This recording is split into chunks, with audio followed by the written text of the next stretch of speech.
በእነዚህ በአባትና ልጆች መካከል አስተያየት መስጠት እፈልጋለሁ። እኔ በጣም ነው ያዘንኩት።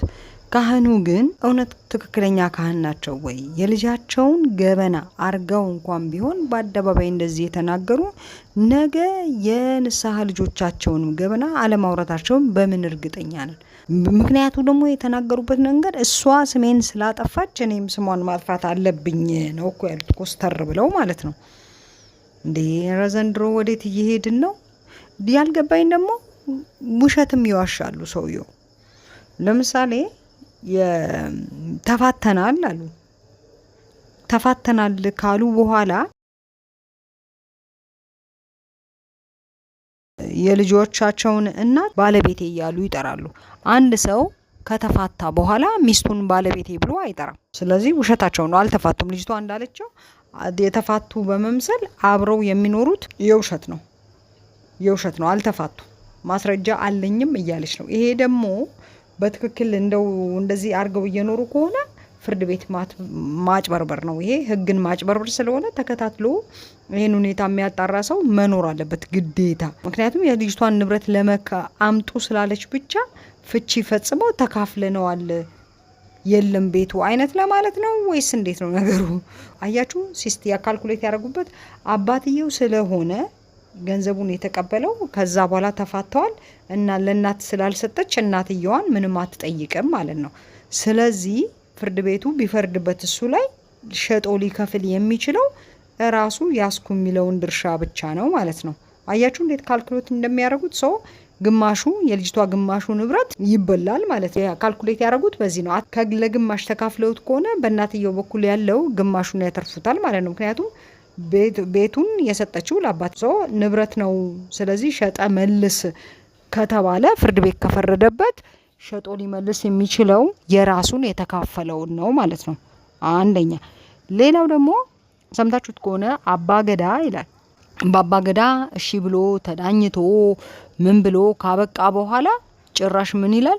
ይሄ በህገወጥ መንገድ የተገኘ ባንክ ስቴትመንት ነው ይላል። ፍርድ ቤት የማያውቀው በፍርድ ቤት ትዕዛዝ ያልወጣ ባንክ ስቴትመንት ነው ይላል። እውነቱን ነው። በፍርድ ቤት ትዕዛዝ አልወጣም።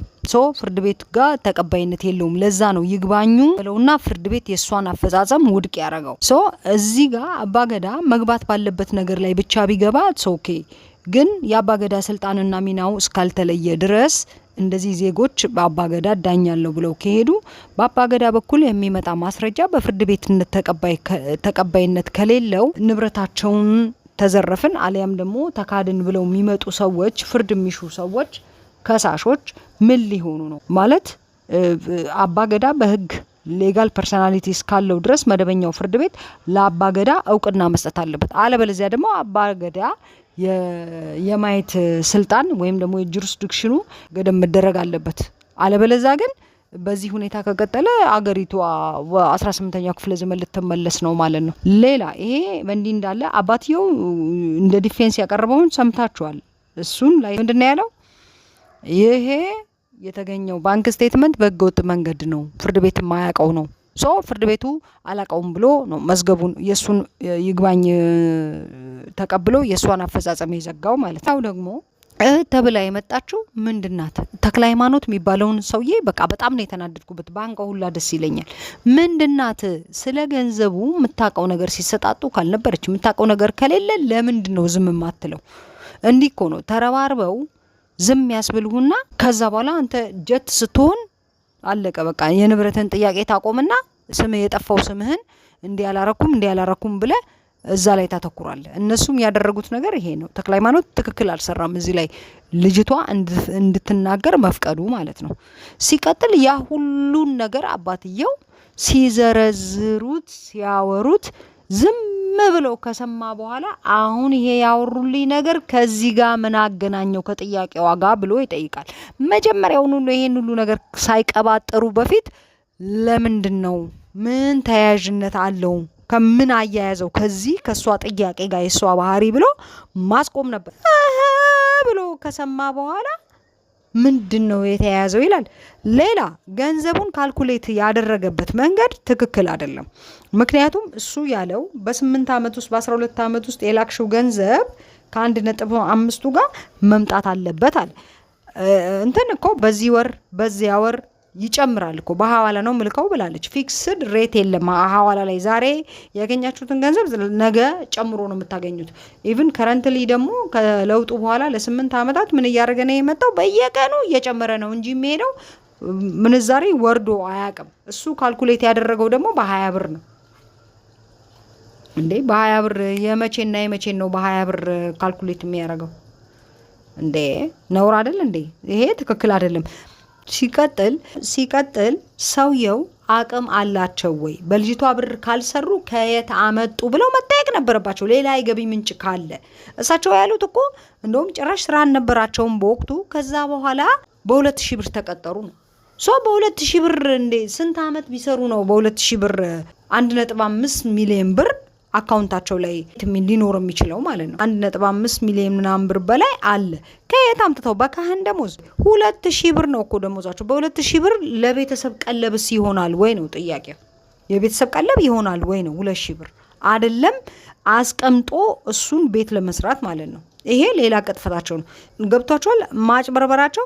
ገንዘቡ ከየት ይምጣ አይታወቅም አሉ እሳቸው። በትክክለኛ ከደሞዛቸው ውጪ ገቢ ከሌላቸው ያ በደሞዛቸው ተቀማጭ ያደረጉት ብቻ ካልኩሌት ነው መደረግ ያለበት፣ ለብቻ ተለይቶ ማለት ነው። ይሄ አሁን የዚች ልጅ የ12 ዓመት ልፋት ነው። አሁን እቺ ልጅ እንዲናት ብለው በማሳጣት ሰው ፊት እንዳትቀርብ ምናምን የሚያረጓ ቤተሰቦቿ በዚሁ ነው። ፍርድ ቤቱ በድጋሚ ማየት ቢችል ጥሩ ነው። ምክንያቱም እቺ ልጅ 12 ዓመት የለፋችበትን የላቧን ማጣት የለባትም እንዴ።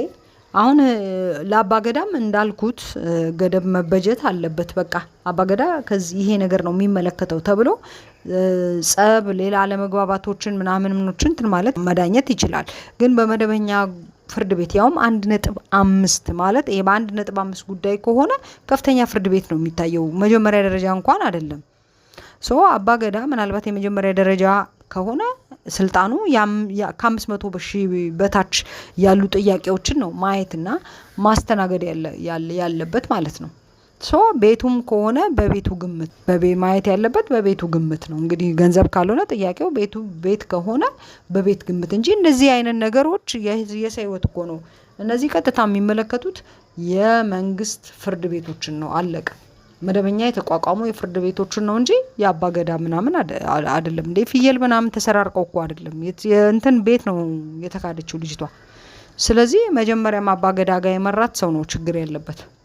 አባገዳ በዚህ ደረጃ እንደዚህ በፍርድ ቤትን ከፍተኛ ፍርድ ቤትን ተክቶ እንዲያይ ራሱ እድል መሰጠትም አልነበረበትም። ግን ባንክ ስቴትመንቱን ተቀባይነት ሊኖረው ይገባል። በግድ ሊቀበሉት ይገባል ባንክ ስቴትመንቱ እና በአጠቃላይ ጠቅለል ሲል እኚህ ሰውዬ እየዋሹ ነው።